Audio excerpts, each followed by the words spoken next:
ആ എന്തോടാ അളിയാ? അളിയ ഈ ആഴ്ച ഒരു വിളമ്പുണ്ടായിരുന്നു. നിന്റെ പിള്ളേരും വല്ലതും ഉണ്ടോ? പിള്ളേരൊക്കെ സെറ്റാണ്. എത്ര പിള്ളേരെ വേണം നിനക്ക്? അളിയ ഒരു 10 പിള്ളേരെ വേണമായിരുന്നു. 10 പിള്ളേരെ.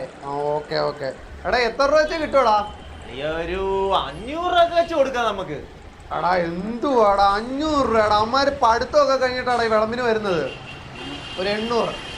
800 ഒക്കെ വെച്ചിട്ട് എടാ 800 തന്നാലും അമ്മമാര് വരുത്തുള്ളൂ. അമ്മമാരെ പഠിത്തം വരെ കളഞ്ഞിട്ടല്ലേടാ വരുന്നത്.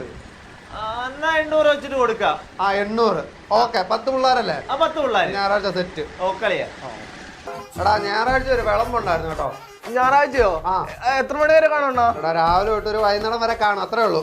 എത്ര രൂപ കിട്ടണ? 350 രൂപ കിട്ടും. അത്രേ ഉള്ളതാണോ? എടാ മാക്സിമം ചവിട്ടി നോക്കിയാടാ, അത്രേ കിട്ടിയുള്ളടാ. ആ ശരി അണ്ണാ.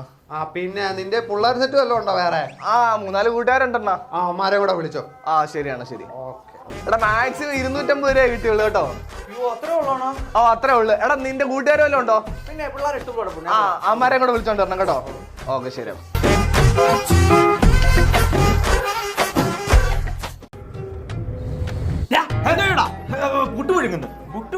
ഇത് ജ്യൂസ് ഒഴിക്കൂല്ലോ? കണ്ടേ മനസ്സിലായേ? പിന്നെ ചോദിച്ചേ. ഞാൻ പെണ്ണിന്റെ അച്ഛനാ. അയ്യോ സാർ.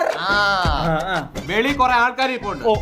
അവർക്കൊക്കെ ആവശ്യത്തിന് വിളിച്ചു കയറ്റി കൊടുത്തോണം. കല്യാണ തർക്കം വന്നാലോ? അത് എന്റെ മോള് കൊടുത്തോളൂ. എന്ത്? കല്യാണം കഴിയുമ്പോഴേ വെള്ളം നല്ലോണം കുടിപ്പിച്ചു. ശരി. ഞാനേ തറവാട്ടി പറഞ്ഞവരാ.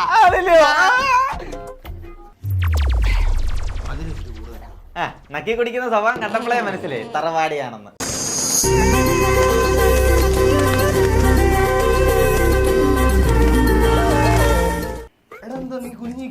എടാ ഞാൻ രാവിലെ തൊട്ട് ഇവിടെ കിടന്ന് കട്ടിപ്പണി ചെയ്യ. നീയൊക്കെ ഇപ്പഴല്ലേ വന്നേ? അല്ല രാവിലെ എന്തിനു കഴിച്ചായിരുന്നു? ഇടയ്ക്ക് വിശക്കുമ്പോ ഞാൻ മുങ്ങാറുണ്ട്. ഇത്രയും തിരക്കിലാണ് നീ എങ്ങനെ വന്നിട്ടുണ്ടേ? ഇപ്പൊ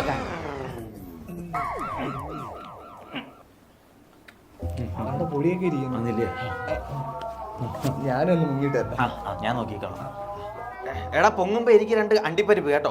ആണ്ടി വരാൻ പറ്റത്തില്ല. എടാ ആ അണ്ടിയല്ലേ കാഷ്യൂനട്ട്. എടാ രാഹുലെണ്ണം വരുത്.